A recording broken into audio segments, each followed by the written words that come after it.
Hey folks, welcome to the Unsung Podcast. I'm Mark. And I'm Chris. How are you doing? I'm not bad. I tried this last week. I don't think he's very good at it. I'm not going to try it. I'm making an ass of myself. Watched a lot of Father Ted in my time. I hear you're racist now, Father. Again, when it comes to cliched, cringeworthy impressions, that's probably up there with what Rapsy Nesbitt or Scottish. No? Yeah. Tune the Fat. Nobody really minds that though. Really? Maybe Lemmy?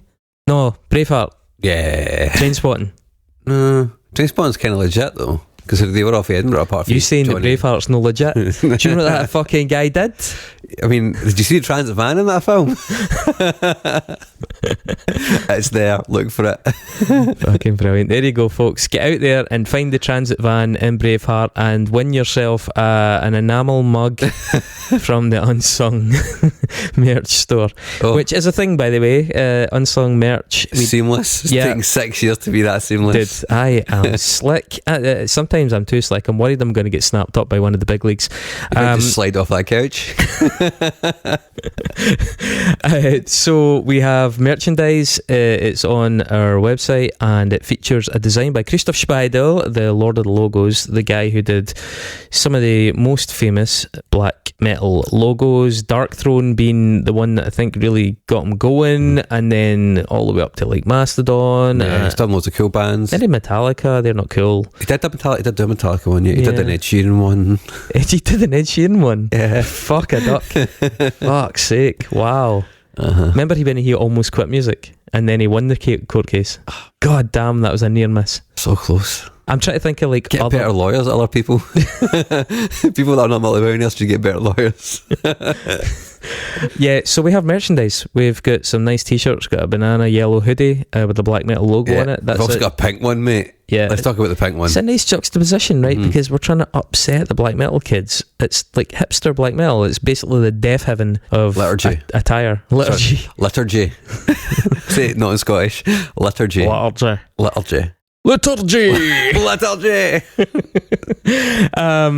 so we have a merch shop. Please go there or join the record club, because the record club means that you either get digital or analog records sent out to you every single month, and those records are curated. We buy them in bulk from the bands or the indie DIY labels, so they get the money. You get music that is very unlikely you'll find otherwise. Some really, really, really good albums that are sort of tailored to your taste to some extent and curated by us, and it's really good, and basically everybody that's on it seems really happy with it, so there should be more people doing it.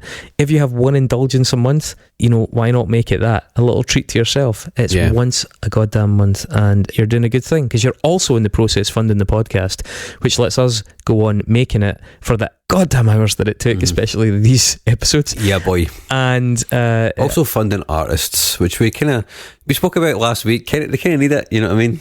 Yeah, well, they need it in Ireland. They don't need it in Scotland. That's what we established. So let's pick it. Let's pick it up. So last week we had two interviews. A long interview with the band Lankum, who we're going to discuss in a bit more detail this week.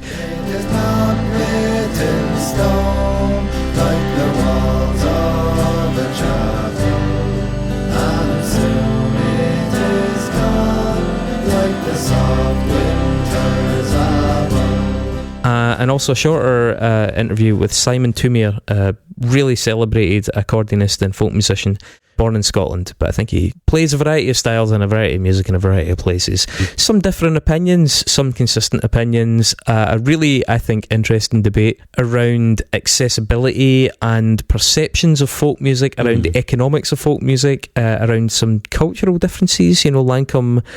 and in fact, I think Lankum and Simon were in agreement that there is a distinction between the Irish scene and the Scottish scene. The Irish scene, according to both, I think, features a lot of free events and a sense of sessions and working your way up. And whilst there are institutions, not a lot of the prominent names on the scene seem to necessarily come from those institutions.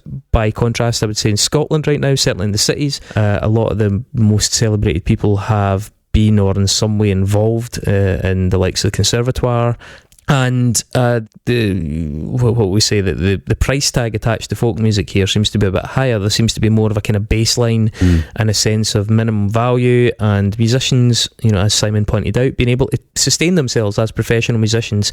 Rady from Lankum pointed out that in her experience, a lot of the musicians that she was coming up with were not, even the best ones were not professional. They were doing other jobs as well, although they were every bit as good as a lot of the people who are professional elsewhere. So it's really interesting, and we kind of chewed a bit over why that might be without trying to cause any offence. I realise this subject proved to be a little bit contentious in the last few weeks. That's why it took us so long to get the episode done, or it's partly why. And I understand that there are sensitivities to be considered, and I think a lot of what's happening certainly doesn't seem like it's intentional. I think Mark and I both agree that there is something of a perception of folk music in Scotland as being not entirely meant for us. I don't think folk means to give that impression, but I think nevertheless it is somewhat given that impression, and I think it's an impression shared by a lot of younger people, and it would be nice if we could sort of avoid that being the case, because it's something that will surely only get worse with time unless measures are taken to redress it. Because I think music in general, as anyone listens to this show will know, we are adamant that there is a widening gulf, that there is a stratification of music and the industries, and the people that can afford to do it and the people that can't afford to do it, the middle class of that being hollowed out, the kind of bands that used to be able to tour at a modest level. That's sort of gone, and that could well be the case in these other genres as well. But neither Mark nor myself are experts in folk music, so hopefully we navigated that without deeply offending people that we care about and alienating others, just generally making ourselves into a couple of social pariahs, as though as if that's anything new. Here we are, 6 years into a podcast. All of our friends have left us. All the co-hosts abandoned us. All the subs left. Even our parents don't talk to us. Okay, let's return to the episode though, and we'll resume something of like normal function here, which is to go through the discography of the band Lankum in a bit more detail, and then look at the Livelong Day, which is the album that lies at the heart of this giant debacle. Debacle is indeed the correct word to use.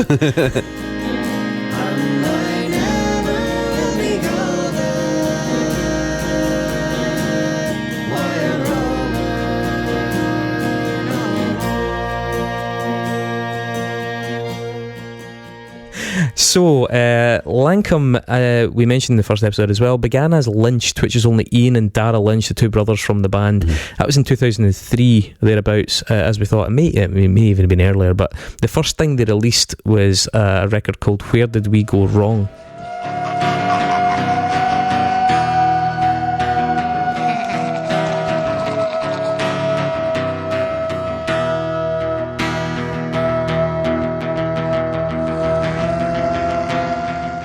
This is quite an obscure wee thing. It's actually 11 tracks, a really nascent stage of this project.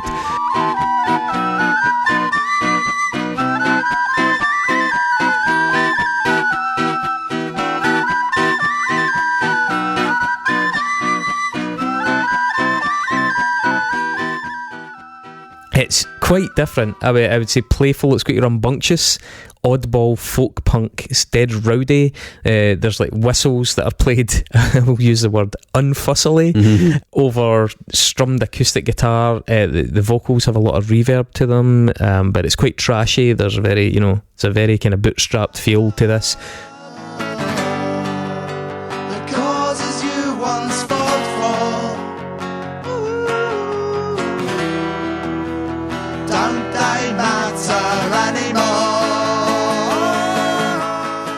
The guitar does get fairly modern at points. I don't necessarily want to use the word ska, but it does kind of happen on the first track, Round and Round. There's a boozy energy to it, including actual grogging and cuss words and sheep noises in some places.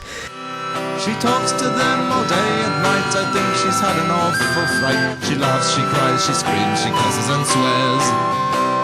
She finally succumbed to the dirtiest disease in the rule book.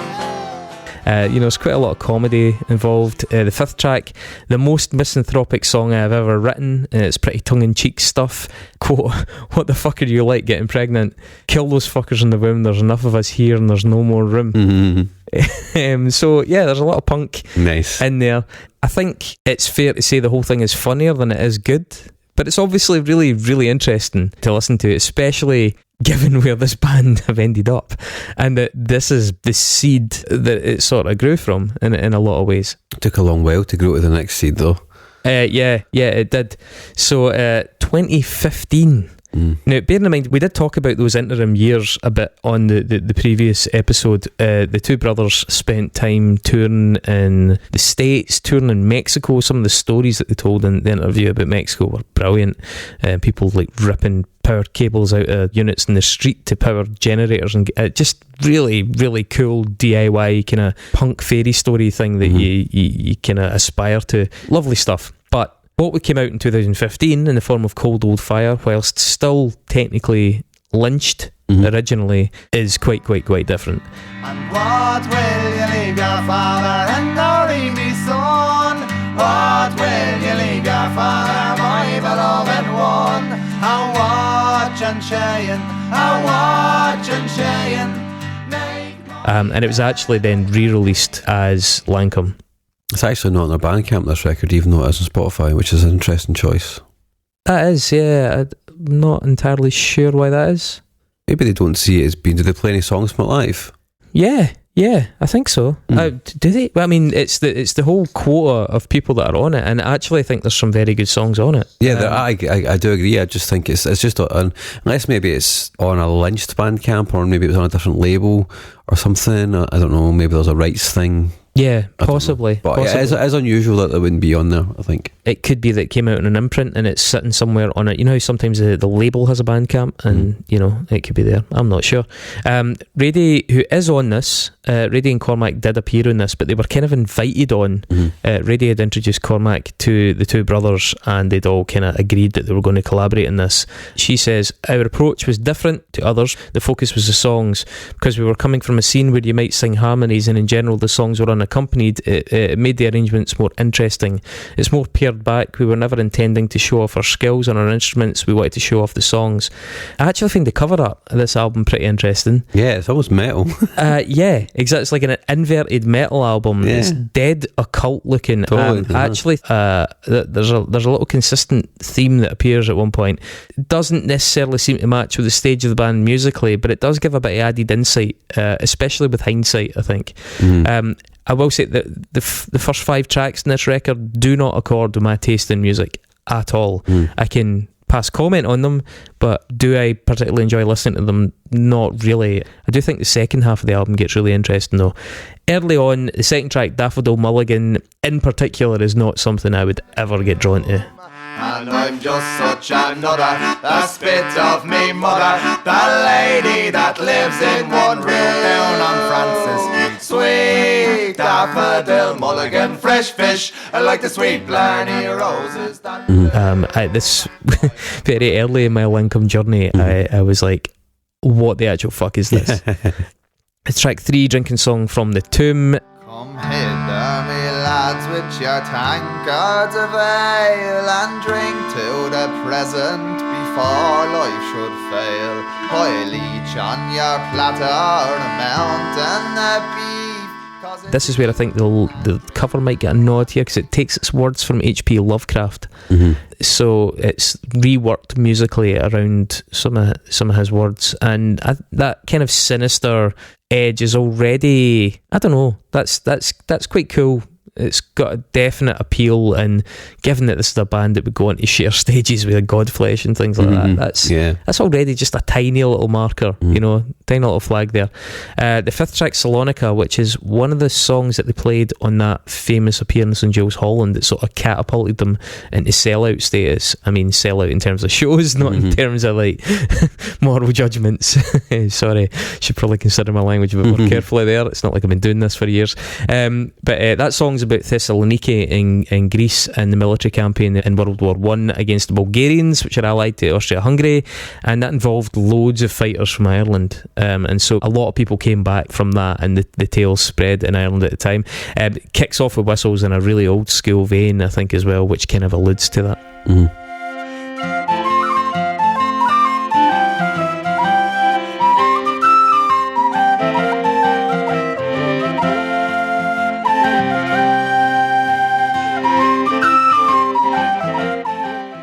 The sixth track, What Put the Blood, I think the theme combined with that unnerving kind of solo baritone that's suddenly joined by the rest of the group, it just creates something a bit special. And what put the blood on your right shoulder? Son, come tell it unto me. This for me is the first moment in the discography, chronologically speaking, of something that draws me in proper. There are comparisons with the Watersons, but the pace is funereal, and the low register droning, I think it's an accordion or some kind of wind organ, adds something that subtly goes a long way towards broadening the palette, and I think therefore the appeal of this track. Then what will you do when your father comes home? Son, come tell it unto me. I think it really stands out. Yeah.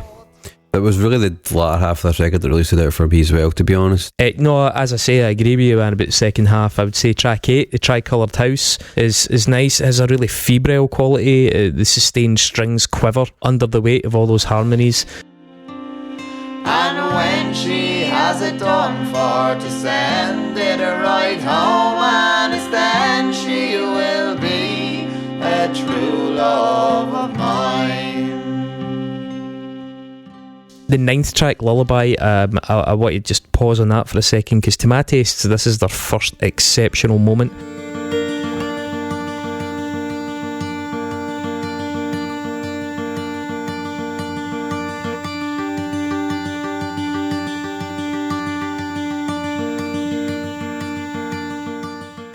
And it's the first composition listed as their own on the vinyl, so it wasn't a cover or taken from some other bit of music. I think suddenly with this track there's a world of crossover with dark, atmospheric, eclectic acts like the Dirty Three, who we've covered, Silver Mount Zion, who I'm sure we will cover at some point, but we've mentioned them many times, affiliated to Godspeed You Black Emperor. Indeed, the track itself has a lot in common with a lesser known Constellation act called Sackville, who have a track called Gold Dust that this really reminds me of. Cross and crossed up, crossed up. It grows for the most fragile of pick guitar lines, and it's not until nearly 2 minutes that this rich accompaniment really kicks in, and about 2 minutes 15 there's a root shift, it steps up.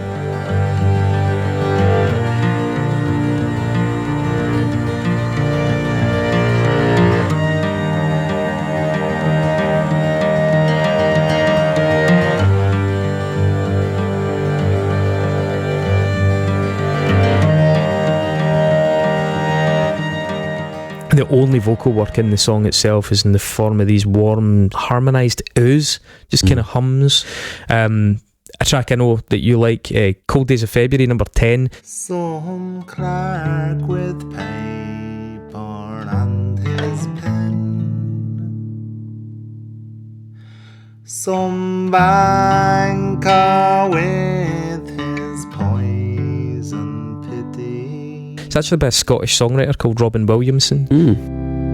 Amongst my own internal choir came voices to my mind unready. Beautiful and delicate, that one, with a balance of modernity, yet the whole track reminds me of a slightly discoloured book. Like it feels old, it looks like it's just Browning. Do you know what I mean? There's something really, really nice about it. And then Cold Old Fire, that 11th tune, man. When did we agree to live in loyal, dying embers of a cold old fire. Nobody remembers they hand the ashes back to me down the button factory where cattle at the stall. Well known amongst the fans for obvious reasons. It's one of their own compositions as well, in collaboration with, I think they're called Clan Lawless, and it's definitely one of the stronger melodically. What do you think of that one? I love that song. I thought it's probably my favourite song on the record, I would say. It's almost got an Americana feel to it, I think, which I always can get on board with. I came to this after I listened to other records. I came to this last, so I did actually miss Lady's voice being on it, but you can hear bits of it in places and the harmonies and stuff like that. But no, this song was that. It's got a really nice ending as well. It kind of builds, which I really like. Yeah, absolutely.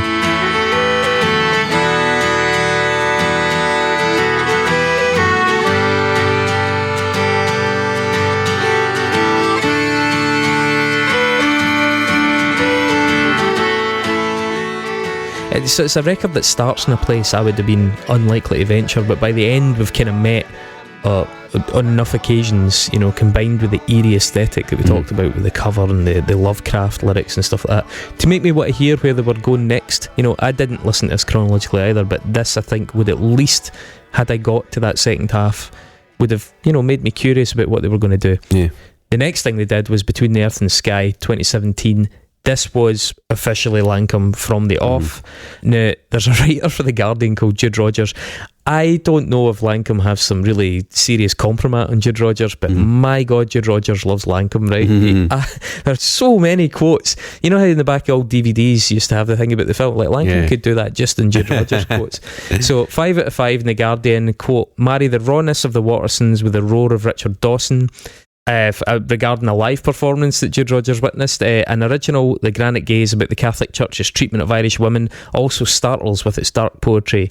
In terms of standout moments on this one, I think there's quite a few. Definitely. The first track, What Will We Do When? What will we do when we have no money? Oh, true lovers, what will we do then? Their opening salvo post Lankum becoming a complete entity sort of sets the stall out really nicely. Totally. Captures a lot of the drone elements but doesn't get too abrasive, kind of lets the atmosphere of the music do the heavy lifting.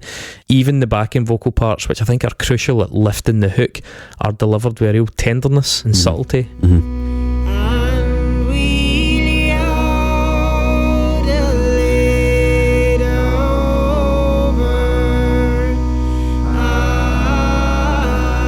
again. Yeah, I love the timbre of her voice on this song, and generally it's very affecting, I think, and you don't really hear it so much in this record, although there are hints of it, but her voice in particular with that drone in the background really gives it a super sinister edge, which I really like. Yeah.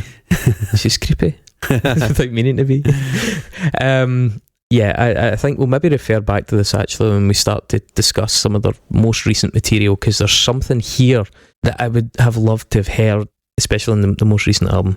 The second track, Sergeant William Bailey. Sergeant William Bailey. You can hear it in your head. If you've heard the song, you can hear it as soon as you say that title. Sergeant William Bailey was a man of high renown. Tooraloo-ra-loo-ra-loo-ra-loo. In search of gallant young recruits, he used to scour the town. Irish rebel song. Yeah, the side of the band, I think it is probably furthest from my own tastes musically. It's still really well executed. It's got a forthright brashness that, going back to that description that Radie gave to how her vocal style developed, try to be heard over, shushing the pub, I think was the phrase she used, try to be heard over rowdy pubs, that baritone thing. This situates this song absolutely in a busy pub. You can imagine someone standing on the table singing this one, but it falls in the twee-sided traditional for me, and it kind of jars a wee bit as a result. Yeah, it's very folky, isn't it? I quite like that aspect of it. The harmonium, I think is a harmonium, whatever the sort of instrument that is a keyboardy kind of sound thing, and the guitar and banjo accompaniment are really good, really well used in this particular song.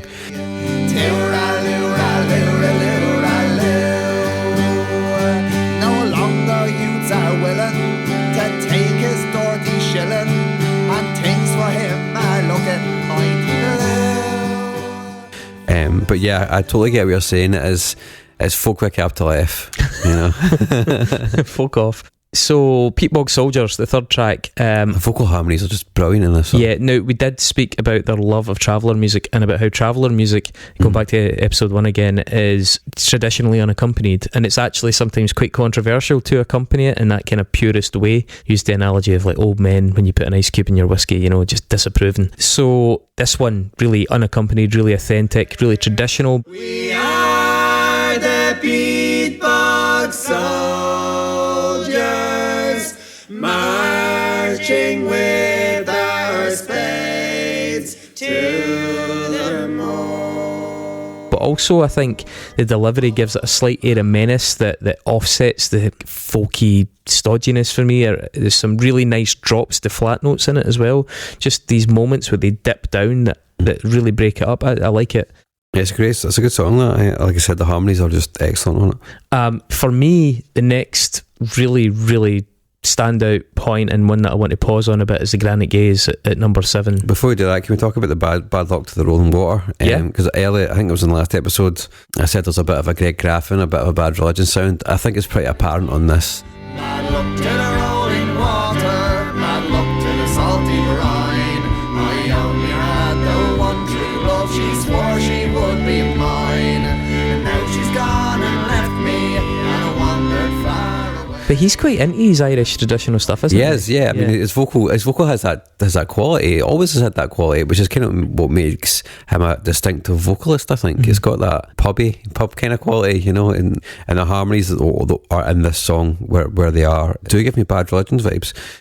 It's folky in the good sense for me. It's not got the pure idle cringe that a lot of trad can give me, but it is, however, too long, which I will always say. And I know I admire the fact that their songs are long. I just don't know if I necessarily think they should be long, but that's the punk in me who likes brevity. So yeah, I mean, I'm a little bit indifferent in that tune. I'll be honest. It's not one that jumped out at me. It's more trad. Mm-hmm. As I say though, the Granite Gaze. They draw the marrow from my very bones, and we in turn on our own. Big song for the band, reflected in the higher plays for starters. You can tell that their audience have taken to it. Reddy steals the show with a vocal that really evolves, starting with an almost beaten air. There's something really despondent and fragile in the image of her sort of singing down the way, maybe sullen with her chin tucked in or something. It does evolve throughout the course of the track.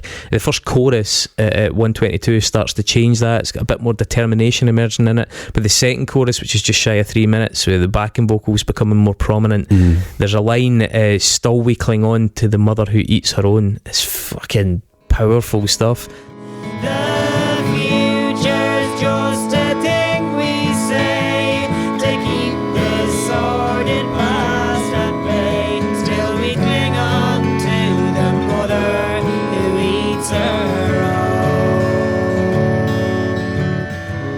own. Packs a real force, albeit it's quite understated the way that it's delivered. You know, it's not like they do a big spotlight moment on it. The song becomes something truly special though, just short of 4 minutes, when that droning organ of some description it's a mellotron, I think. Is it? Well, it starts playing these arpeggios over the acoustic guitar, which are just wonderful.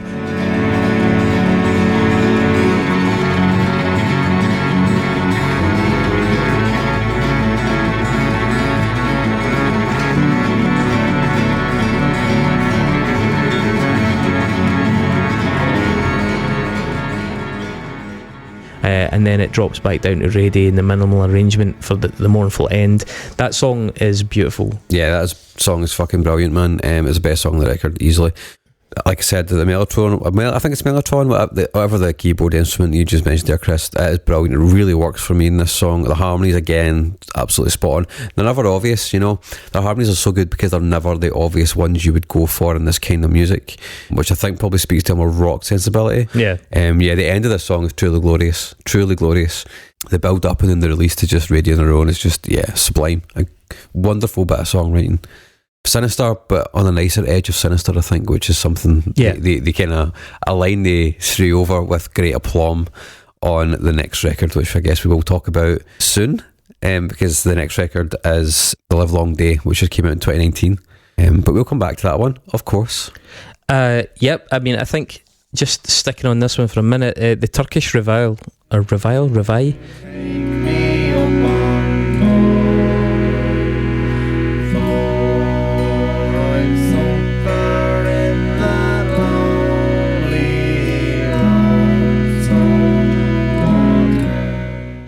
That's a good song as well. A nice little bit of music. The ninth one, Willow Garden.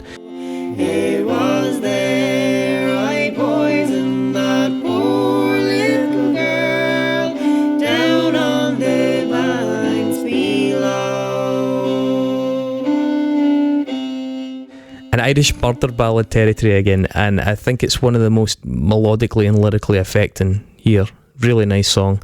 I think as an album, this one has a couple of the band's best moments. It's quite accessible. Yeah, it is. It's more balanced than the first one. Yeah, it isn't quite as refined to show my hand a little bit as the one we're going to talk about properly. Yeah.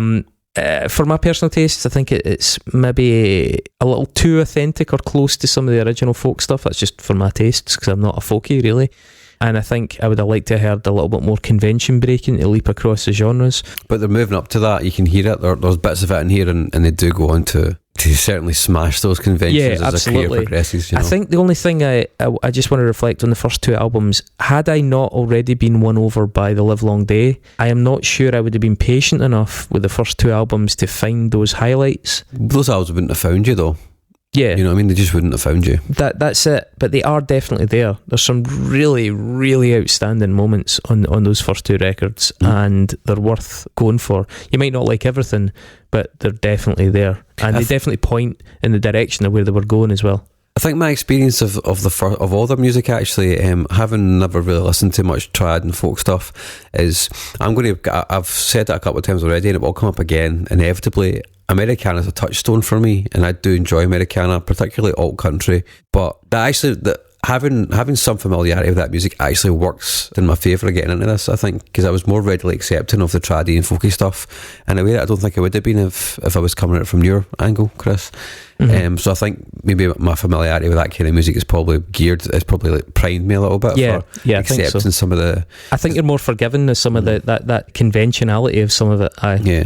2019, The Livelong Day was there. We'll get back to that. 2023, they brought out the album False Lankum. False Lankum, by the way, being the name of the song that originally gave the band their name.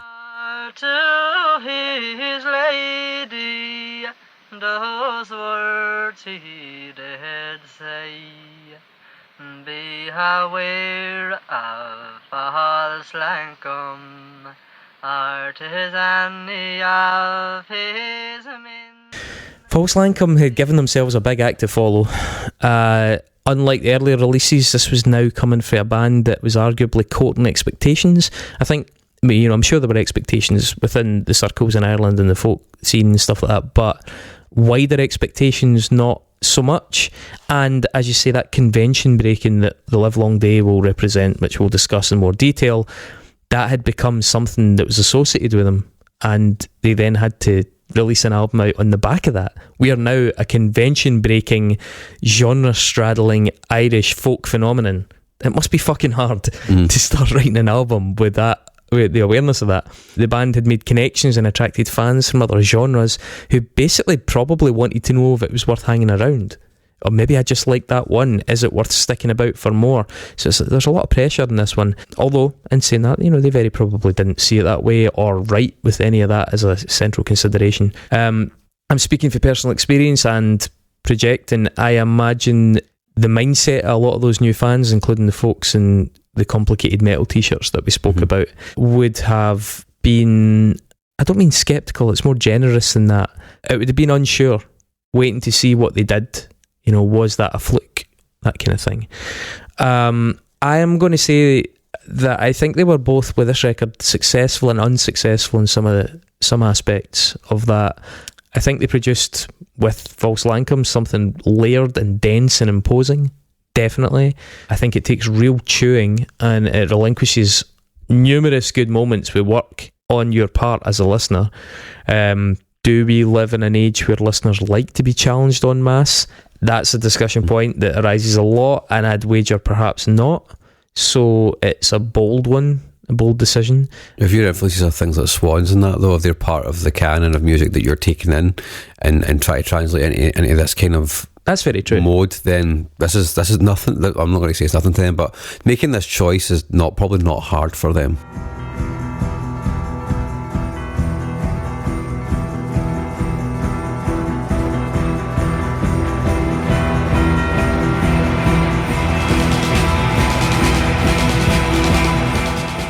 That's a really good point, because these are not Papa Roach t-shirts in the crowd. Exactly. Yeah, so that is fair. A lot of these shirts are from bands that already have engendered in their audience a sense of patience and a sense of, like, to get the most out of us, you have to be willing to work with us at this.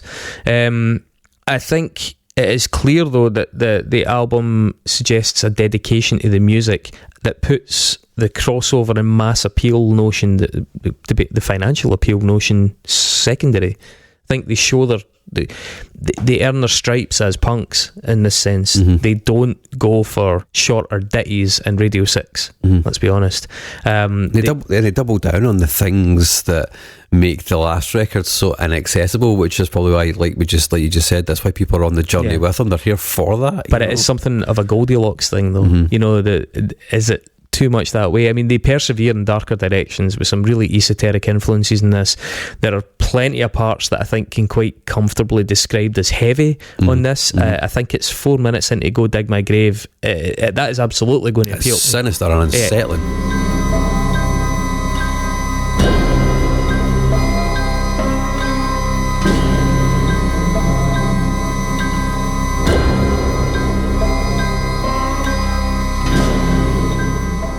You said Swans. It's going to appeal to any Swans or even like Young Gods fans, that kind of thing. Yeah.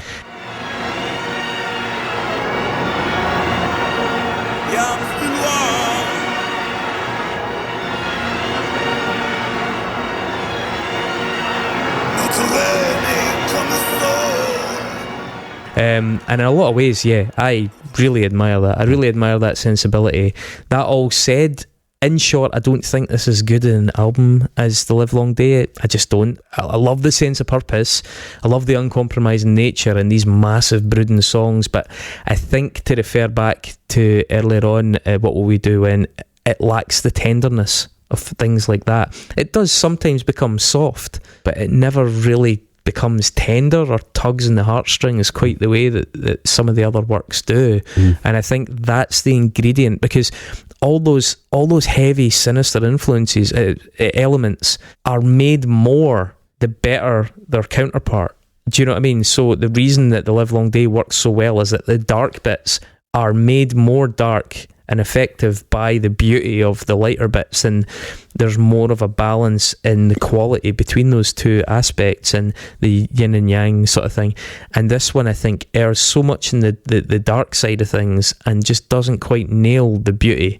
There's very few points in it where you really get that gorgeous, lush sort of payoff. Yeah. I think that's interesting, because you're saying that you kind of bounce off the quite trad stuff, but that's where the heart comes from. And that's where the beauty really comes from. The things that you like come from that. Yeah, but it's also sometimes the way it's delivered. I think that's something that they sort of get right in varying degrees, to varying degrees at different points. So the first two albums being a good example. There are some of those that absolutely smash it, and there are others that are just a bit... Yeah. Whereas like that folkiness is all but gone on False Lankum, or it's been subsumed by the sinister so much that it no longer represents traditional music in any quote-unquote traditional sense. It's a lot more avant-garde. As far as we understand that, and if there's any experts that want to come on and talk to us about folk in general, like we said in the last episode, and are going to come on and tell us, actually, there's this band for the 80s who actually did this, but even weirder, then please, I would legitimately love to hear that. Yeah, absolutely, But from our perspective just now, I'm I'm kind of agreeing with Chris on this one as well. It feels as though it's gone too much into this Lynchian, you know, I've put the first song, I've described it as like flies buzzing around a broken machine.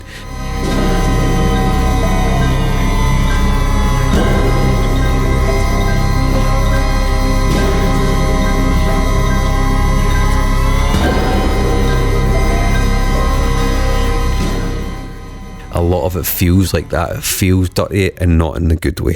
But it's still good. It's still great, and I still love I love they've got the balls to do it, man. I fucking love that. Going back to what Simon Tumier said in the first episode, I think it would be hard to say that this wasn't quite radical.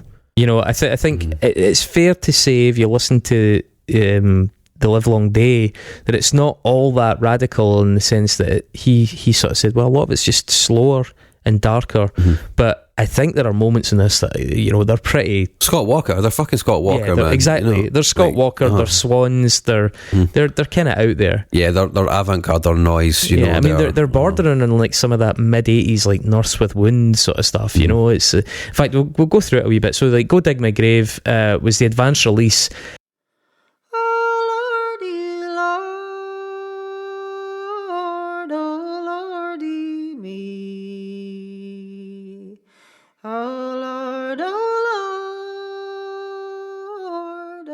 And I mean, at least half of that song is a seasick, oppressive cauldron of the absolute fear. You know, it's like paranoia music.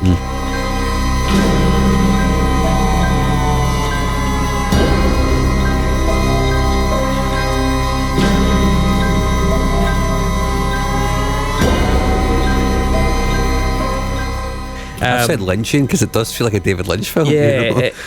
that's impressive in an artistic sense, but to be honest, mainly in that sense. Musically, it was like, oh, this is a cool idea, but fuck, I want something to hug me. So the second one, Clear Away in the Morning.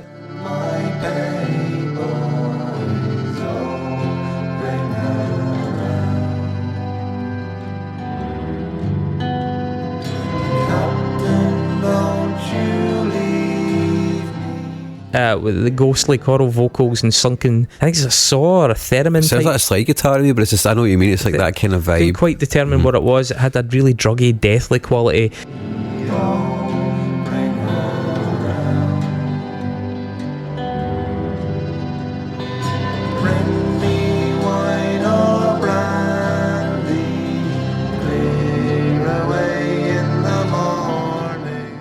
It feels Americana to me, like sort of Marissa Nadler when she's doing, like, you know, the kind of gothic-y Americana stuff. American gothic stuff. It has that feel to me. But that's the thing; it's soft but not touching. It's haunting, but it's not tender. Newcastle, the fifth one, I think it's their first emotionally fragile and affecting moment on here. Her father was my true friend. Now turns me from the door. The production on it isn't concerned with being instantly gratifying. The arrangement is really subtle on it. Now bids me love no more. Why should I not love my love? I think Newcastle and the song after it, Netta Perseus, are quite similar in approach. They're sombre, but it's a different kind of sombre than is displayed in previous albums. And I think it probably comes back to what you're actually driving at there. You know, there's a tenderness, I guess, which is just absent. New York Trader, the eighth one, has a feel of a concept piece. On the 4th of March we did set sail, all on a sweet and a pleasant gale. With hearts undaunted we set for sea, bound for New York. Starting as a stripped down guitar and vocal strum with some unfolding sort of neoliberal tragedy or something, nicely juxtaposing the style and the content. I don't really quite know what the narrative is, but you get a kind of sense of it. But the constant reverting to the theme, I mean, whilst the theme is totally traditionally authentic, is a little bit punishing. I killed my wife and my children three, all for that cursed jealousy. And on my servant I laid a blame. You know, it's just, it's like a loop on a pattern, and it's kind of in the same way as I often want the likes of like Neil Young and Bob Dylan to write short stories, not multi-volume novels. You know, they have songs that have 10 verses. Is this actually serving a purpose? I remember on Neil Young's Mirrorball album, there's a song called I'm the Ocean that I loved, but it's got about fucking 8 verses too many, and you're just like, stop, for fuck's sake. And Bob Dylan, obviously, synonymous with that. The very next morning, the storm did rise, which to our seamen did much surprise. The seas came over both fore and aft, till scarce one man. Then again, clearly that's by design. It's not like they haven't realised that. You know, they're going for this sprawling thing. And the record's got 3 fugues, which are basically segues in it, right? So, I mean, there's a cohesive vision here. This has been thought out. It's been, 4 years since the last record? There's been a lockdown, I suppose, as well. But they've had time to really think about this one, you know. The 9th one, Lord Abor and Mary Flynn. That's my favourite one on here. Lord Abor and Mary Flynn were both children young. They were scarcely 14 years of age. It's the most tender and maybe one of the easiest to simply relax with. It's the most traddy feeling as well. Yeah, it's long as fuck. Let's be clear. Yeah. And maybe the same could be said as the previous one, you know, a couple of fewer verses. But unlike New York Trader or Go Dig My Grave, it doesn't really have any sinister musical traps, or like it doesn't try to terrorise you. On the contrary, actually, it's strewn with these gorgeous little breaks, like the one at 3 minutes 40 where the instrumentation kind of mounts up.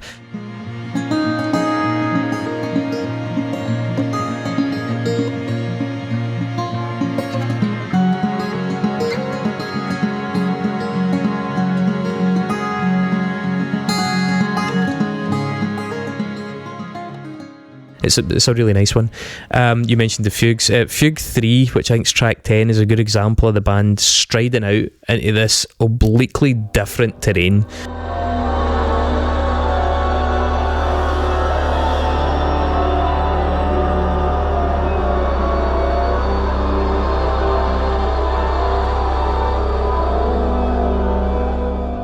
You know, it's like an experimental soundscape, basically. It would fit as happily with Neurosis as it would with like Blank Mass, or some avant-garde industrial offshoot, like I was saying, for like the mid-80s. It's a really unusual bit of music when you consider that it's coming from a fucking folk band, effectively. Track 11, On a Monday Morning. Wrong end of the day for being civil. There's many a saint would be a devil on a Monday morning. Lyrically brilliant and darkly humorous. It's a great bit of music, intimate and weary, although it's not overly sloppy. You know, it's basically like the commuter's lament. It's this arduous thing of getting up on a Monday morning to go and live this existence, but it's said, I like the fact that it comes from the perspective of, you know, not wanting to leave the place that you're happy. There's a line in it, I'd trade you the world just to share her pillow on a Monday morning. It's a really nice take on that, not wanting to leave your partner in bed to go back out into this fucking grind. My lover, she lies asleep. My lover is warm and her heart is mellow. I'd trade you the world just to share her pillow on a Monday morning. I really like it. And that song had that almost alt-rocky feel to me. There's not an electric guitar in it, but there's something that sounds like it, and it's a lot less trad as a result, and I like that. I like that vibe, you know. It's not terrorising me, and it's not folky, and it's Lankum. Yeah. And track 12, The Turn. I've left your hands in holy lands, forsaken and bereft. The golden sky is dead, her wizened face. Fucking multi-chapter behemoth, their final track. Holy shit, yeah. Passages that someone maybe thought it's a Pink Floyd and then give way to these beautiful trad-infused choruses. We'll find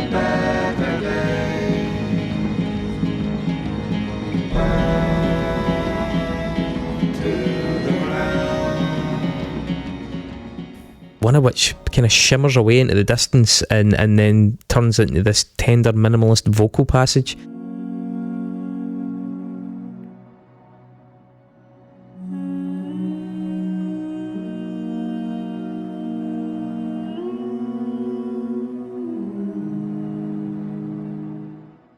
The track also ends with a It's 5 minutes of pure noise. Let's wall of drone and noise flooding your senses.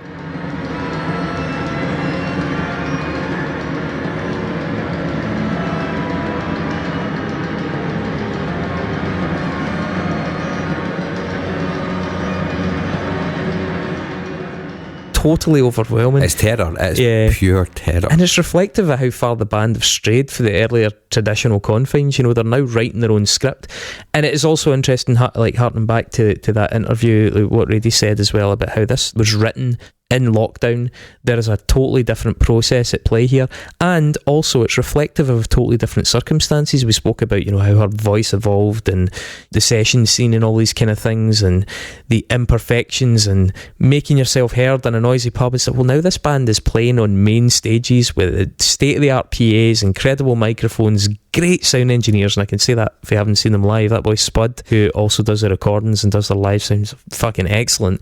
And that's going to affect your process, because you're no longer battling against your environment. Your environment is now a tool. You know, it's that first point where the Beatles, you know, started turning the studio into a tool, into an instrument. That's what it sounds like in this record. It sounds like they're actually utilising the studio to make we mentioned Prince.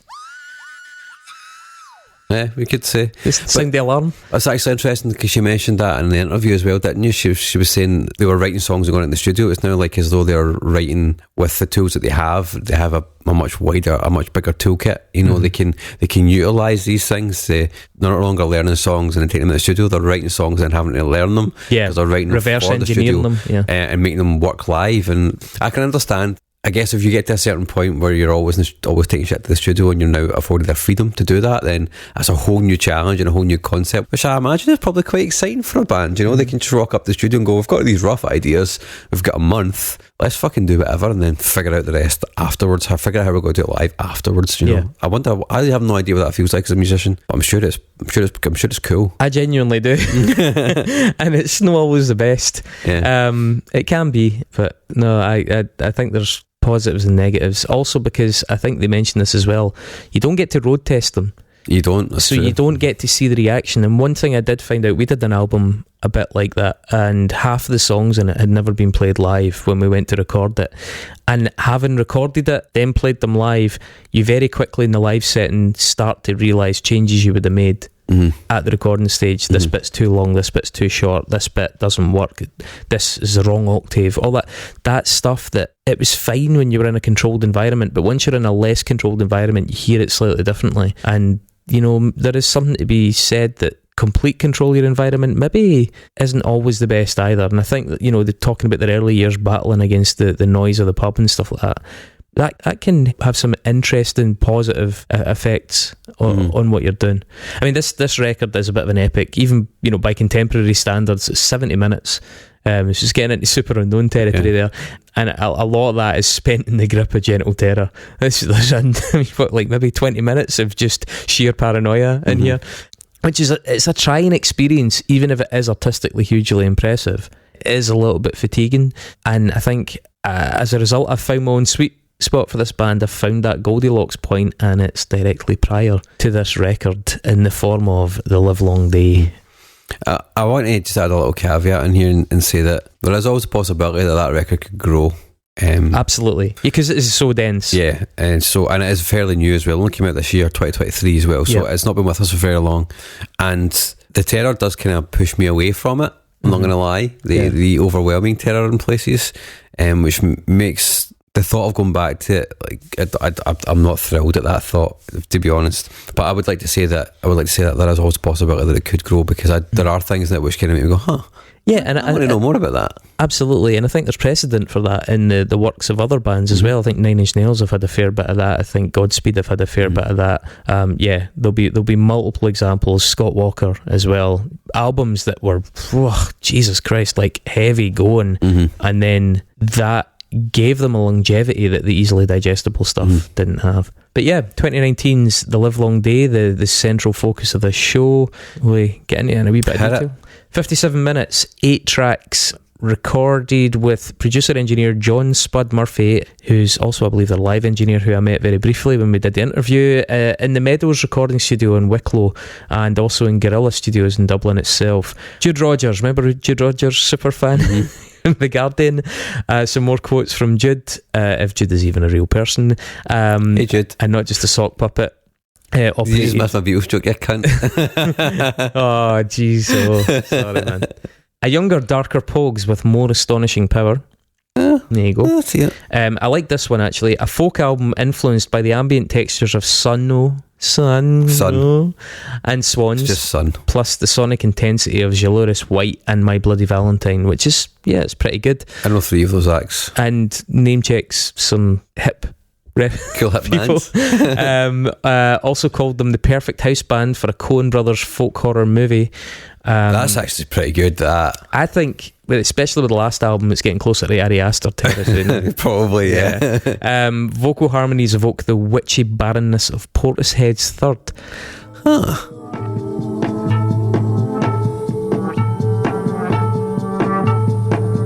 I'd like to laugh at what you said, but I just can't find a smile.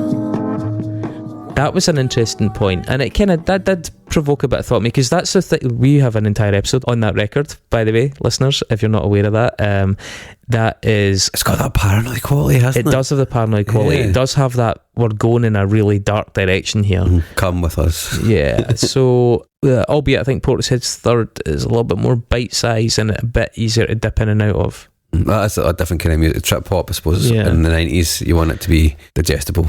These guys don't really care was much Third about even that. in the 90s? I Was think it? Third was 2003. Either way, these guys aren't caring about I don't think digestible. Third even counted as trip hop anymore. But anyway, that's sort of tangential, isn't it? Ian said to the Irish Times, while we were making this record, 3 of us were evicted. One of us had to move to Sligo. One of us squatted. All of that happened in the middle of the recording. It's been a very emotional year and a half. Basically, we wanted to get the biggest, most apocalyptic sound we could from our instruments. It's something we'd been trying to do with the last album and couldn't quite figure it out when we were recording the instruments, how to get that weight, that heft behind it. That's why we enlisted the help of our sound man, Spud, who's been working with us live for the last 3 years. Having him helped us to get the sound that we had in our heads the last time but couldn't quite achieve. To me, the way it's turned out is exactly how we'd imagined it and how we had described it to one another before we even started. Which all makes a lot of sense, because when you listen to those first 2 records, as I said, there's some tracks that you feel like, oh, that could have been, but it doesn't quite get it right sonically, and then there are the tracks that really do get it right, which are fantastic, but maybe a little few and far between on those first 2 records. So it seemed like a lot of things were converging here, and certainly getting Spud in on the act when he knew the music so well and the players so well, it seems like a wee bit of a masterstroke. Do you want to hear another quote from Jude Rogers? Oh yeah. Right, track 1, The Wild Rover, Jude Rogers. How Lankum redirect well-known folk songs is worth staying for. Take their version of The Wild Rover, aka Ireland's most rousing drinking ditty, in the hands of the Pogues and the Dubliners. Here, it begins with scraped strings rising in tone like the wall of an air raid siren. Then Radie Pete's bloodied delivery, cut from raggedy velvet like Lal Watterson, uproots the narrative of jolly men roaming the land. A last verse, spliced in from the song's earliest 17th century version, full of poverty-stricken regret, also fundamentally changes its tone. And I pulled out the full of my 2 fists 5 times. When she said, Yeah, I mean, it is quite far away from the version that is perhaps most well known to a lot of people. Which version are you referring Either to? the Pogues or the Dubliners, either or really. But now I'm returning with gold in great store, and I never will play the Wild Rover no more, and it's no never. Right, well that's interesting though, because Dara from the band, Dara Lynch, recalling the version by Donald Maguire, it was a revelation for us to hear that version of the song. It took on a whole new layer of meaning as we realised that it was originally an English temperance anti-drinking song. In case that misfortune might come to my share. While roving, I'll give it over. While roving, give over. So it's amazing to see how songs have changed their function over the years. A song that's widely seen as an Irish drinking song started out as very different. And that last verse that Jude was talking about is coming in from that original anti-drinking thing, and I think that's a really nice inversion and quite a sinister, maybe sardonic musing on the whole thing.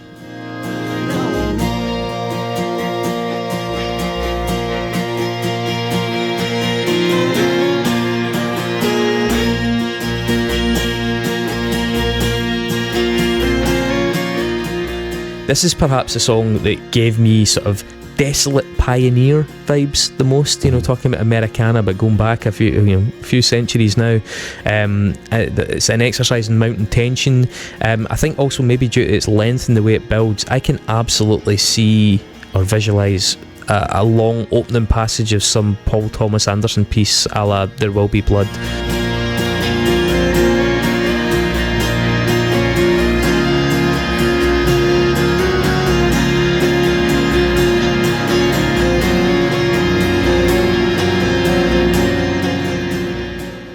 You know, when you hear this tune, you can imagine it unfolding, that mixture of beauty and arduousness, you know, unfolding across years against the soft browns and reds and yellows of some Rocky Mountain or Southwest state, nameless, you know.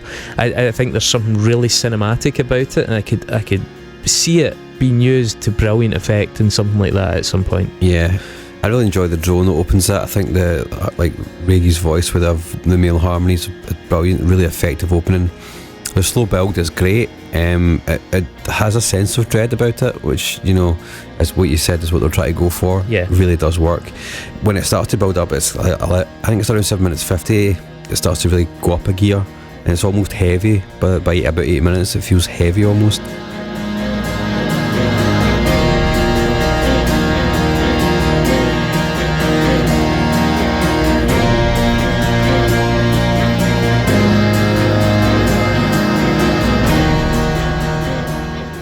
Quite overwhelming. It actually puts me in mind of like an image of a broken person standing in a storm, like pure raging against it and just crying their eyes out.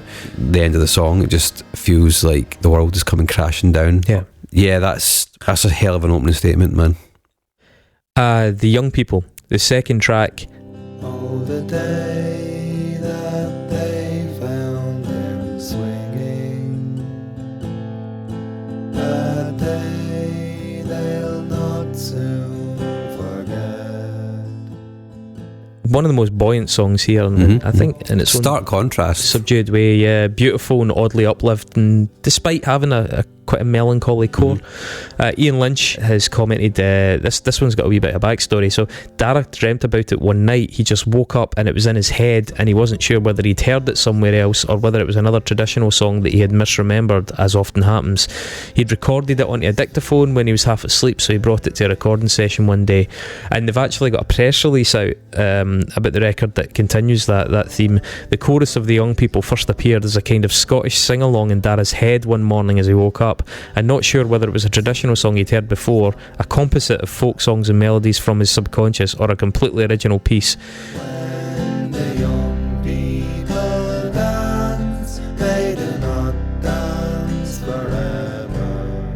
It is written in sand with the softest of feather. The band originally tried using it as a verse, writing others in the same style, but it didn't seem to work quite as well as imagined. After sitting down and writing a couple of verses on suicide and loss one day, Dara found that it fit perfectly as a chorus, providing some light to the darkness and adding a satisfying minor to a major lift. The resulting song, although quite mournful at times, is ultimately a reminder to cherish and appreciate your friends and loved ones while you still can. Tell you what, Mark, you know what this podcast needs? Another Jude Rogers quote. Oh. Jude Rogers says, "The Young People has a sweet rolling tune, although Dara Lynch's lyrics are as devastating as anything here." To quote some, "Found them swinging 4 long years ago, his tongue was tasting the morning." I love that line. Yeah, it's nice. Well, nice in a not very nice Yeah. way, but you know what I mean. It's a nice bit of writing. I think, as you said, it's so different from Wild Rover, or this version of Wild Rover. It provides a bit of release from that constantly tightening chord of tension on Wild Rover, because that really is. It's like someone just slowly cranking, you know. I think the way the bagpipes in it, I assume bagpipes, unfortunately we don't have anyone on this. Alien pipes. Is that what they are? Okay, see. Or alien, but yeah. This is why we need people to come on and help us with this shit so we don't make fools of ourselves.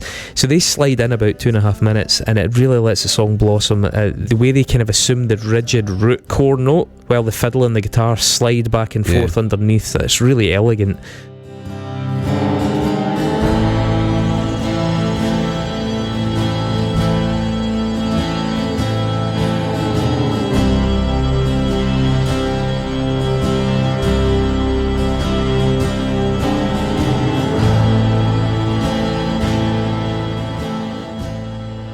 I think I really like the way the song touches on the impermanence and fleeting life as well. There's a line in it, it is written in sand with the softest of feathers. It's a beautiful image. Yeah. Really beautiful. This does feel really folky. The guitar's got an almost Americana feel to me, but like I said before, it's all the same really. In terms of folkiness, it all comes from the same place, and it is this side of the world, not that side of the world. I've said this song is pseudo upbeat because I think, and I'm really glad that they said that the chorus provides a different mood and texture, because it does. It's a song that has two distinct moods in it, and it works really well as a result. It does feel like an old Irish folk song, but it's not, and that's the thing that kind of struck me when I read about it. I was like, this is not old. Oh, they really fucking nailed that. Yeah, exactly. Yeah. Harmonies are lovely. Harmonium is great, and when it all comes in towards the end, it's just pure magic, I think. Yeah.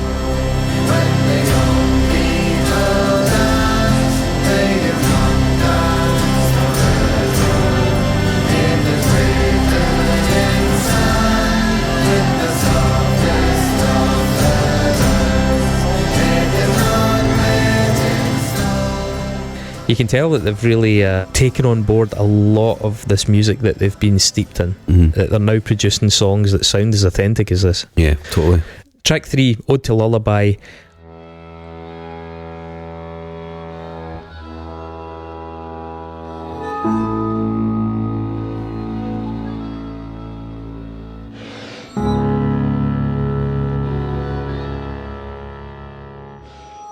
I think this is a fucking masterpiece. Ode to Lullaby apparently slows down 2 American old-time fiddle tunes and sort of fills the space with sounds evoking ships' horns and waves lapping over bones.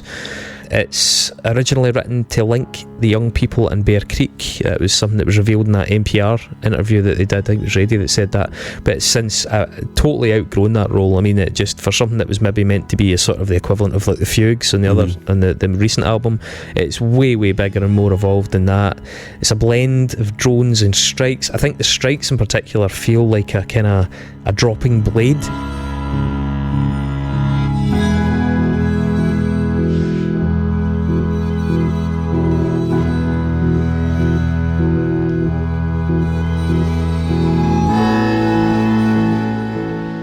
Each time there's a kind of metallic quality, like a guillotine or a scythe or something. That's really, really nice effect. I think there's almost something post-rock about the construction of this song. The drones are quite hypnotic. The fiddles actually remind me of Magnolia Electric Company, which is a weird... I get that as well. That's what so this was 2 American old-time fiddle tunes. Yeah, so that does make sense. It's, you know that song Old Black Hen? Yeah, exactly what I was thinking of. The whole song actually feels like it's like you're hearing it through glass, through a pane of glass. It's got that feeling to it. And that melodic kind of drone that sort of envelops you actually reminds me of Colin Stetson.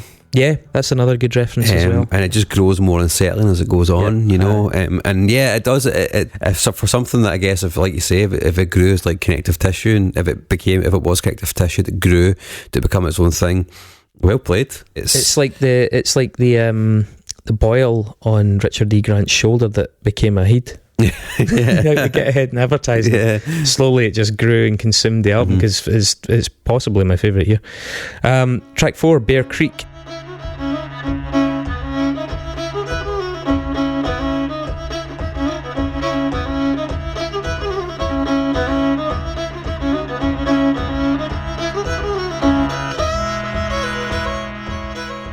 ostensibly an Irish folk piece, but has a slightly different flavour to it. I think, again, there's something of the New World or the pioneer era, sort of first and second generation families venturing through the Midwest and beyond. It's maybe because of the scale of the songs, it sounds, quite big. There's these, it slowly expands by adding these elements like brass.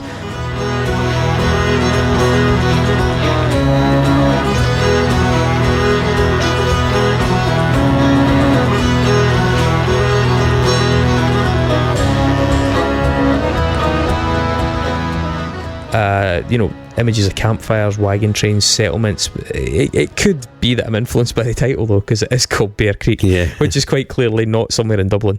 Yeah, the transition from the last song into this song is really nice, so it does actually work very well. It has a real momentum to it. I mean, you can also imagine this being played in a pub for a jig, but because it's got that drone, it gives it a mournful quality, so it never gets to be quite danceable for a jig, you know what I mean? I think it's a really emotive track, actually, and I think it's played with a real energy and passion as well, which comes across really clearly, I think, in the capture of the recording.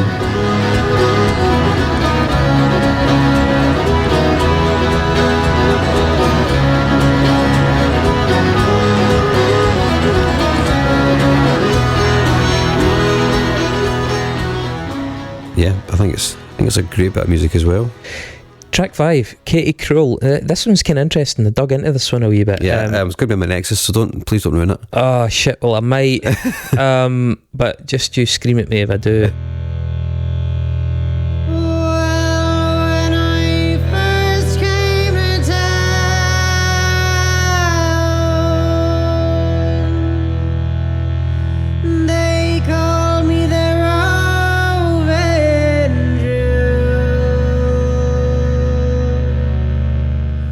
Truly dark, sombre take on an already dark song. It seems like this song originates in Scotland.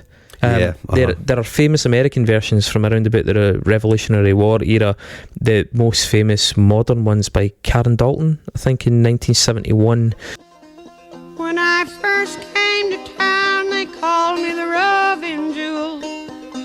Now they've changed their tune, call me Katie Cruel.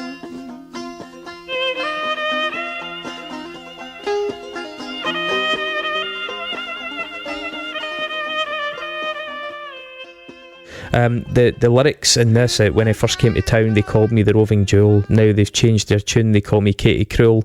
It's apparently got similarities of structure and form to a song called Licht Bob's Lassie. Yeah, I've got that as well.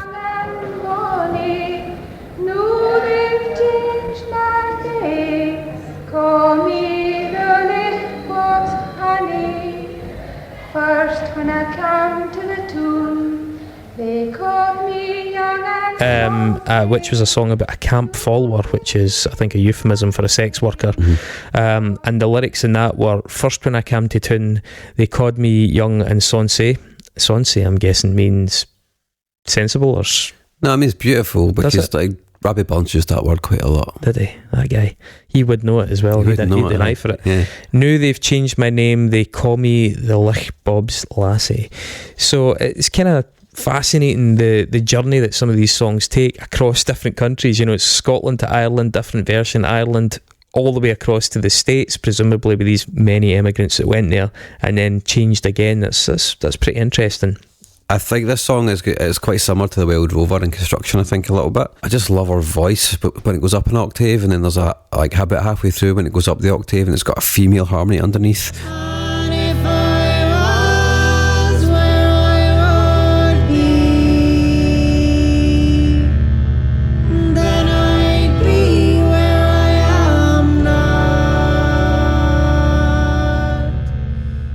It really underlines the sadness of the song. It's not quite as visceral as the Wild Rover, but it's got quite a plaintive kind of feel to it, Yeah. And I think for me, this is one of those songs that you kind of just need to let it sit and wash over you. You need to kind of experience it. I don't think you should really try and follow it. Just kind of go on the journey with it, And then towards the end, a myriad of voices come in around 7 minutes, and it really underlines the sadness of the song. Yeah. The 6th track, The Dark-Eyed Gypsy. Here's another one, dug into this one a bit. Were brought the bonny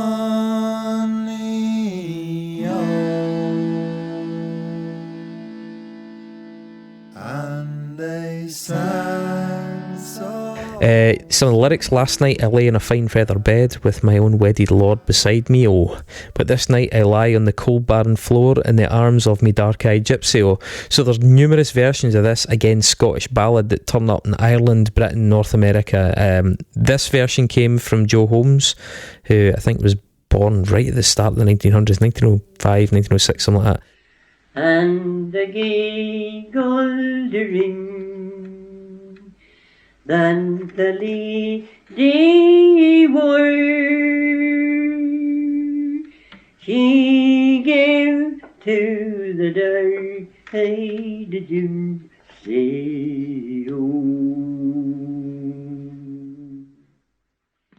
he's from County Antrim, from Killyrammer. Joe, in turn, apparently learned it from his mother. The events recorded in the ballad are said to have happened in the early 17th century. A legend tells about Maybole Castle in Ayrshire, home of John Kennedy, not the Celtic assistant coach, and also not the Tottenham assistant coach, depending on when you're listening to this. 6th Earl of Cassilis, Kennedy's wife, the Lady Jean Hamilton, eloped with Johnny Fa, king of the gypsies. Sounds like a fucking lad, didn't he? Yeah. Johnny Fa. So yeah, Fa and his band of gypsies were caught and hung, and the Lady Jean is said to have been imprisoned for life in Maybole Castle. Now, that's the Scottish version. That is not the version that was otherwise popularised, which was the Irish one was apparently a lot more upbeat and positive. It's quite a hopeful song, this one. Yeah, well, the Dark-Eyed Gypsy, with an I, by the way, Gipsy, as it's usually called in Ireland, was almost the only British ballad printed by the Irish popular press. As in most Irish versions, it is by singing that the gypsies cast their spell over the lady. That was the lore. In the lyrics, overtaken by her husband and challenged, neither the lady nor the gypsies are punished in the Irish version. So the husband catches up with him, gives her this interrogation: are you going to go away with this fucking gypsy? And she's like, aye, you got to do with it. Irish versions mostly end with the expression of the lady's perfect devotion to her gypsy, and contain little to recall the historical features which are said to link the ballad with 16th or 17th century Scotland, i.e. fucking pish endings and pessimism. Yep. Tracks, doesn't it? Yeah, like I said, there's something quite hopeful about this song. I really love that they just give it room to slowly come to life. I would leave them all for the one I love, and I'll follow the dark-eyed gypsy.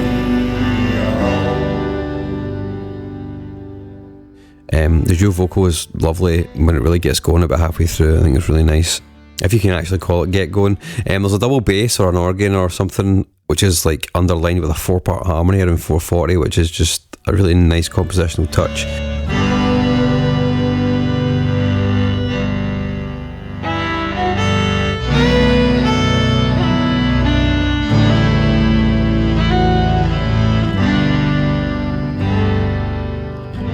And then the solo fiddle around 5 minutes 50. Who doesn't love a solo fiddle? Oh, fuck's sake. Track 7, The Pride of Petravore.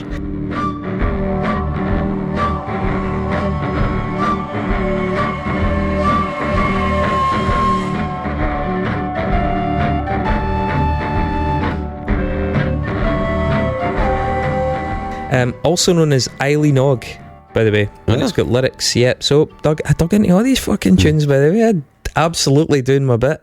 We had enough time. Originally by Percy French, a famed comedic musical writer.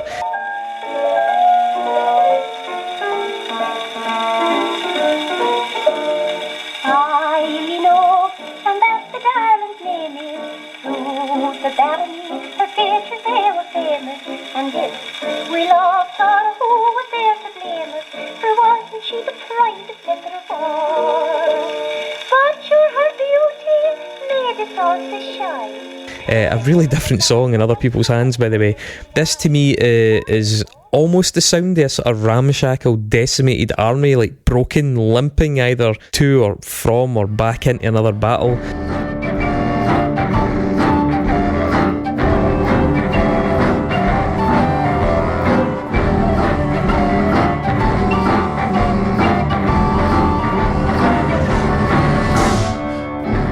Or maybe even like toy soldiers, like there's some weirdly childish and naive about it. The messy flutes, the queasy drones, the seasick accordion, these weird kind of languid splashes of percussion. Yeah. I suppose that the wobbly treatment pays tribute though to that original comedic spirit of the song.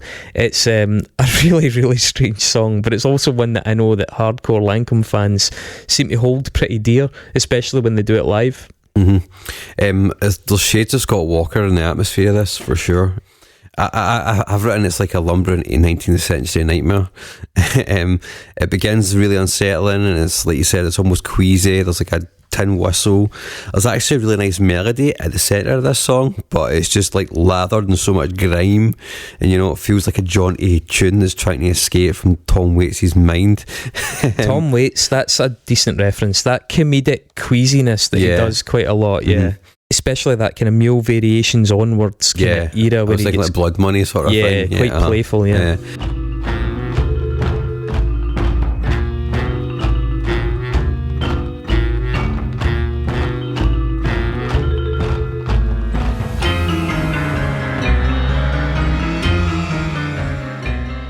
Double down on that kind of Tom Waitsiness around 4 minutes in the quote-unquote chorus, if you can call it a chorus. They add in more horns, more drone, and it actually feels like your sanity's slipping away. But it's fucking brilliant. And then they finish with something of real fucking emotional heft. That Mellotron, man, oh my god, it's so good. Hunting the Wren, track 8.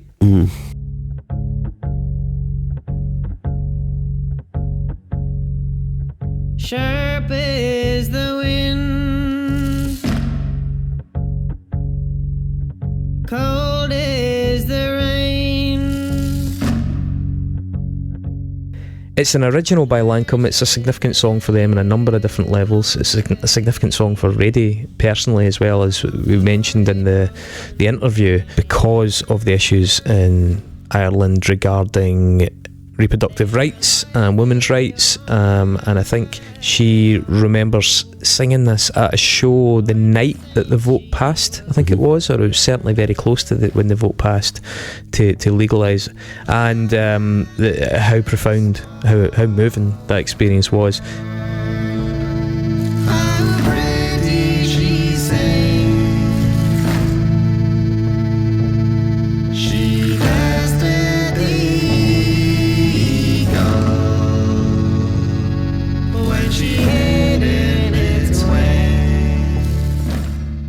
So yeah, it's by them, and it's exploring the lives of women living in what was described as a nest-like shelter in Victorian County Kildare. These really, I saw some pictures of this, like really desolate areas of the coast, like stony, flat, beachy, kind of moorland type places with these groups of women who were kind of quite often outcast for various reasons, former sex workers, victims of different things. The Livelong Day lyric makes an appearance here.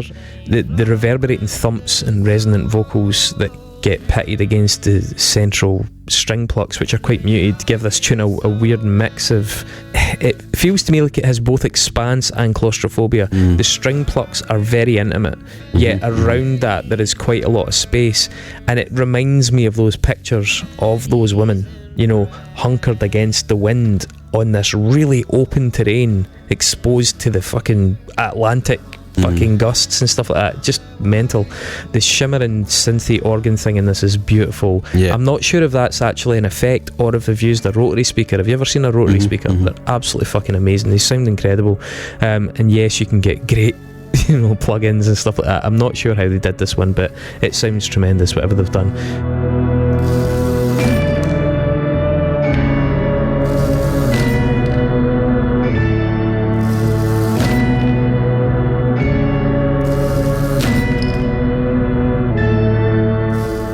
The tune to me is another of the band's great crossover points, because I cannot imagine how Low fans wouldn't fall in love with this. There's actually a box set of rarities that this could quite easily have been on by Low. They had stuff that was really quite close to it, and just in general, in terms of mood, in terms of the female vocal, in terms of the message, the central theme, the sense of melancholy. I just think it's a stick-on if you're a fan of that band. The pacing, the haunting arrangement, which I think is actually not dissimilar to Trust through Drums and Guns era Low as well.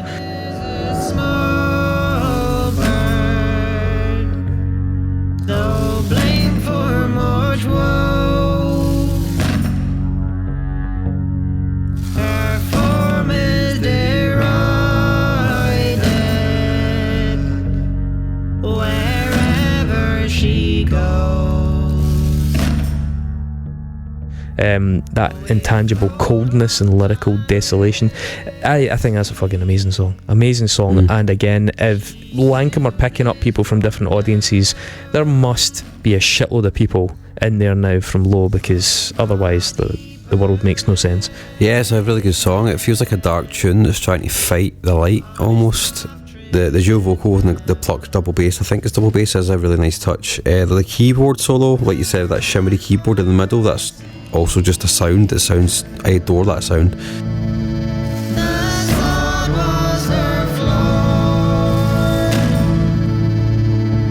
She chose the cold open plain door. The texture of it on top of the shuffling percussion in the background is just a really nice touch. It's a really good song, and yeah, I like it when they do their own thing, you know, and there's obviously a lot more of that on the new record. They've just taken it in the most extreme direction I think they possibly could. And this is kind of more pared back and kind of a bit more to my taste, I think. So that's it. I guess that kind of brings us to that point. This to me is the Goldilocks period so far with this band. I very much emphasise so far. They seem like a stable unit. They seem like they're doing a lot of really interesting things, and they've left their options really, really widely open. That's kind of important as well.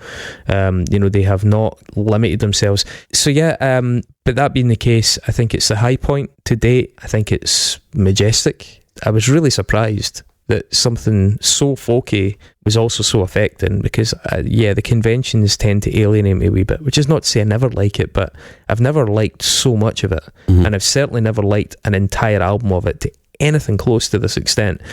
And I'm just kind of trying to use myself as a wee bit of a barometer, because even though I'm hopelessly out of tune with the world on many issues, I do think there'll be enough people in the same wavelength as me, and that will explain to me some of those faces and some of those sales figures that I'm seeing at their shows. And I think that's good, because I'm sound and you want me coming to your gigs. But also, it's a fertile audience. Like you said earlier on, a lot of these people are brought up on quite challenging music. They're not fickle, and they're willing to go with you in a lot of things, like Low fans and Swans fans and some of that 80s kind of industrial experimental stuff, and even some of the, you know, the adventurous kind of metal fans. They'll go places with you. They're not easily scared off if you hook them in enough to get them invested. So I think the future kind of looks quite bright for this band. They have a lot of places they could visit musically. I would personally, selfishly, love to see them, along with some of that brilliant dark stuff that's on False Lankum, just return just a little bit the sweetness, and not the softness, but the sweetness. Like, quiet is one thing, but beautiful and tender is another, and I think it was just a little bit cold. But that may well be a product of the circumstances in which it was written as well. So but this is tremendous, and it's a nice way to highlight the band in general. It's a nice way to discuss the genre without seeming like fucking tourists, although we almost certainly are. And it was also a nice way, if you're going back to episode 1, to try and just have a wee look at some of these emerging themes and possible conversations around the perception of folk music, how in touch or out of touch it is with the wider public. You know, these all bear discussion, I think. We're not imagining it. Maybe we're exaggerating, maybe we're understating. That's what happens when we talk about it. Yeah, I think it's a really good record. I'm glad that I listened to it and took some time with this band, even though it was a bit longer than I thought it was going to be. Yes, I think this band have a bright future ahead, man, and that's great. It's good to hear that this kind of music, which is quite alien to me, is able to cross over into my sphere and for me not to completely hate it, I don't hate it. And actually, like I said before, I think the Americana stuff that I generally like is probably prepped me for a little bit of the conventions they use in a lot of their records, maybe not so much the newest one. Yeah, I think people who like this podcast and haven't heard them should definitely check this out. I think they'll find something to like for sure. Good. Before we go to the Nexus, I do just want to highlight as well a couple of kind of tangential projects. All the people in the band have various other musical endeavours. Ian Lynch has a project called One Leg, One Eye. He's got a record called And Take the Black One With Me, which is fucking excellent. Really good.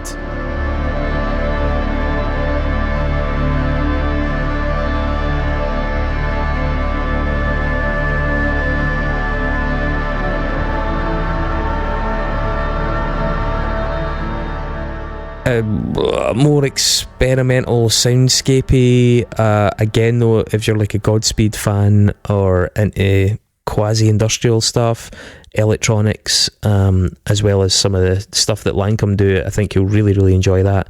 And Rady, she already has a video out with this project. It's called Oxen, and I don't know how you pronounce the letter that's got the O with the strike through it, but it's OXN. Ooh. Right, so, but I believe they're calling it Oxen, and it's along with, I think Spud might actually be in that band, along with a musician called Katie Kim, who I'd really like to mention on this show at some point as well, because her stuff, especially her most recent album, Out of the Ox, I think it's called, is fucking excellent. So they've done some stuff already. I think there was a video that came out during lockdown of them all in these really occult like goat masks, like in this really weird camera technique.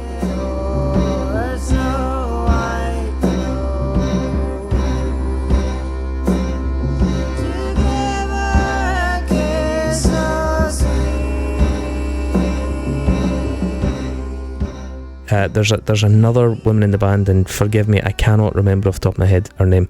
But anyway, that's a great project. Ian's is a great project. I know that Dara and Cormac have other stuff, but anyway, if you really like this, you'll probably find quite a lot to like in those other projects as well, so check those.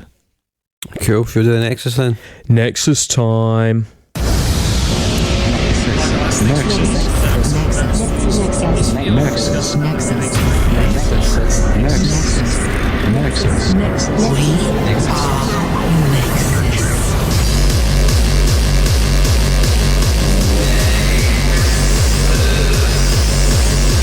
A complicated series of connections between different things. Alright, so before we forget, for those of you who are listening to the show for the first time and are like, what the fuck is the Nexus? What's this? We basically invite our audience to suggest the names of literally anybody. A person that's existed of some note. Well, no, they don't. They can be a fictional character. Oh, we've yes. had Echo the Dolphin. Yeah, that's true. And we've had Mark.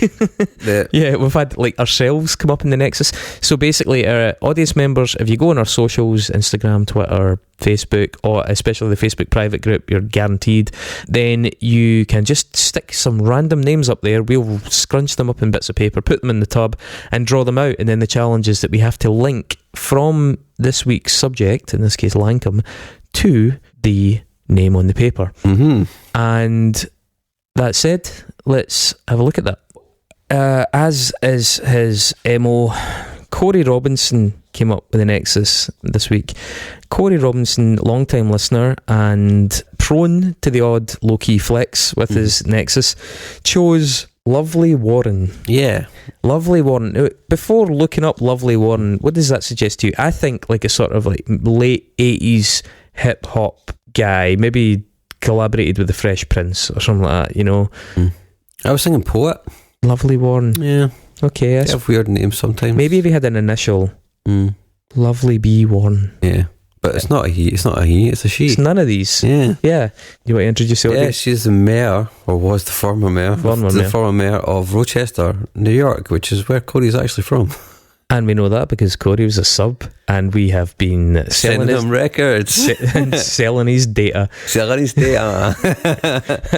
When you subscribe to the Unsung Podcast, that's how we actually make our money. It's not the pitiful amount of money that you give us, it's what we get for selling your data to the government. Okie dokie, I guess I have to go first because this was technically my choice, right? So Lankum sang Wild Rover. By the way, also a Celtic tune. And there is a recurring Celtic theme to it's been a source of a lot of pain and joy. This is the thing, a team wins a treble, then their manager leaves along with a bunch of other people, and you're kind of left a wee bit devastated and forget to celebrate the stuff you actually won. So that'll be a theme here. Wild Rover was once reworked to sell clover spread. Nice. We all love clover. There's one thing we've learned. We all love clover. It's the way that it's churned. Clover was originally created, it's made, by the way, from vegetable oil and buttermilk, to add value to the milk surplus in 1981 by the Milk Marketing Board. They seem like a really fun bunch of people, don't they? Well, you say that, right? But here we go. The Milk Marketing Board had a series of, quote, famous adverts in their time, with taglines such as "Milk's got a lot of bottle" and "Drink a pint of milk a day." I want to point out that "got a lotta" are like Gotta, and "drinka" is drinka, and then "pinta," milka. I don't know what the fuck they've got going on with their A's, man. They just stick them everywhere. They also had the tagline, "Is your man getting enough?" Needs to learn a bit of solo fiddle, didn't he, Mark? Yeah, he really does. And crucially and memorably, Accrington Stanley, who are they? What? That's a tagline by the Milk Marketing Board. Let me expand on that. Okay? Unpack, please. In the latter advert, two kids are having a conversation. One of them says that Ian Rush told him that if he didn't drink enough milk, he'd only be good enough to play for Accrington Stanley. Milk! Ugh! It's what Ian Rush drinks. Ian Rush? Yeah, and he said if I didn't drink lots of milk when I grow up, then I'd be good enough to play for Accrington Stanley. Accrington Stanley? Who are they? Exactly. Nah, get off. Give me some. Get off. Okay. Accrington Stanley being a fairly comedically obscure English football team. Mediocre. The kids like, Accrington Stanley, who are they? Alright. That's a really obscure team to pick as well. Yeah, well, it gets more interesting than that, because the original club meant to be picked for that was Tottenham Hotspur. I mean, that makes more sense though. Tottenham Hotspur objected to the insinuation that they were a good name to stand in as an obscure team, and they also stole Celtic's manager. Part of the theme. No, part of the theme. So it actually became quite popular. The club liked it, and apparently it netted them, hello, 10 grand, which was a decent amount of money in the mid-80s. A vodka company at one point even tried to reboot it. They did reboot it, but I think it got banned because kids and alcohol and football. All those things. You can't advertise alcohol either on kids or in football. Yeah, if you drink enough vodka, you'll be good enough to play for Accrington Stanley. I mean, they try that here, by the way. Just look around the streets here, man. So Ian Rush, as was mentioned in that advert, played for Liverpool. Ian Rush, by the way, is actually featured in the Nexus before. Yes, yeah. And Vicky has an encyclopedic knowledge of them, and I'll need to ask her which one it was. She went through all of her episodes. Oh yeah, I thought you meant Ian Rush there. I was like, what? No. But she went through and made, I think it was like a spreadsheet or something. She has a spreadsheet of all of her Nexi, which is the kind of thing I would do. So I'm in awe of that. Anyway, Ian Rush played at Anfield for Liverpool. Virgil van Dijk, also former Celtic player, was filmed showing Cillian Murphy and his family around Anfield for an Instagram feature quite recently. Cillian Murphy will soon appear as J. Robert Oppenheimer in Oppenheimer. Oppenheimer was the director of the Los Alamos lab and is often credited as the father of the atomic bomb for his role in the Manhattan Project. Among the many famous names that were involved in that, such as Niels Bohr and to some extent Albert Einstein, some other key figures in the Manhattan Project included a team of technicians working to enrich uranium-235 sent there by Kodak. camera company, film company. In 1949, actually, a batch of film was fogged by suspected radiation leakage, which turned out to be the result of the Trinity test, irradiating strawboard packaging that had been used on the film. The US government apparently, or the US Department of Atomic Energy, bought their silence via kind of contracts in a roundabout way. Kodak, as it happens, and this is just to shoehorn in my Nazi reference, was actually split into subsidiaries during the World War II so they could keep operating in Germany, and they actually manufactured fuses, triggers and detonators for the Nazis using slave labour, and I'm sure you can guess where the slave labour came from for those ends. Kodak, I think, also faced a lot of controversy in the 60s for the civil rights movement because they literally employed no non-whites. I think at one point, I'm saying this off the top of my head, so sorry if I get the numbers wrong, I think it was about 600 employees taken on board by the company after severe pressure from the civil rights movement. And actually, I'm wagering that one of those employees might have been Elrita Warren. Or if not, she did certainly work for Kodak at one point, and she is the mother of Lovely Warren. Nice one. Yep. Good. Okay, so my next is Lankum do a version of Katie Cruel on this record, as we've just discussed. Now, it is often referred to as a traditional American folk song, but it is believed to have Scottish origins. Chris already talked about that. The version called Katie Cruel dates from the Revolutionary War. The American folklorist Kenneth S. Goldstein stated that American soldiers are said to have marched to this sprightly tune. The version on the record is not sprightly. Yeah, fucking hell. You're not getting anywhere quick with that, are you? Exactly. American soldiers are said to have marched to this sprightly tune during the Revolutionary War, although it's hard to imagine tough New England fighting men singing Diddle Lily Day as they prepare to meet the redcoats. The version sung here, and then he talks about it being on a record by a chap called Sandy Payne, and he says the version sung here has been handed down through many generations of an old Massachusetts family, which kind of goes to underline that the oral tradition was still alive in the 1900s. Yeah, absolutely. As was illiteracy. As is illiteracy, to some extent. So this brings us to the American Revolution itself. After the American Revolution was over in 1781, it gave way to many towns and settlements, either growing to become big powerhouse cities like New York, Philadelphia, Boston, Rhode Island, etc., or in some cases to the formation of new cities. Rochester is one of those cities. Rochester developed following the American Revolution and the forced cessation of their territory by the Iroquois Indians after Iroquois Indians after Britain's defeat. Allied with the British, 4 major Iroquois tribes were forced out of New York, and as a reward for their loyalty to the British Crown, they were given a large land grant on the Grand River in Canada. Rochester was then founded shortly after the American Revolution by a wave of English Puritan descended immigrants from New England who were looking for new agricultural land, and they were the dominant cultural group in Rochester for over a century, which brings me back to the whole point of it's really hard to imagine fighting men singing that song as they marched towards the Redcoats. And Lovely Warren was the mayor of Rochester from 2014 to 2021 when she got embroiled in the scandal. Her husband was done for drug dealing. She was done for campaign fraud, finance irregularities, but I don't think she was jailed. Oh, was she not? I think she took a plea deal, didn't she? Something like that. I'm not sure. I'm sure there's a reason that Corey chose this, and there's some kind of controversy. I think she maybe took some kind of deal or something. One of the last things that she did is in power in 2022. I guess before she left office, sign a bill advocating UBI, Universal Basic Income, a trial for Universal Basic Income, which is pretty cool. Too little, too late. Yeah, too little, too late. Yeah. I mean, somebody that's dodgy with fucking money is going to start talking about UBI. Yeah, cool.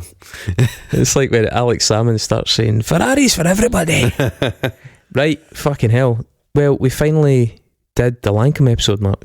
Oh, yes. I'm psyched. As I said, I was straining to get this thing out because I really wanted to do it. And I mean, I liked being steeped in it. It's hard stuff and you need to spend time in it, and especially when it's a genre that you're not au fait with. And it was great to get the input from Simon. Thanks again.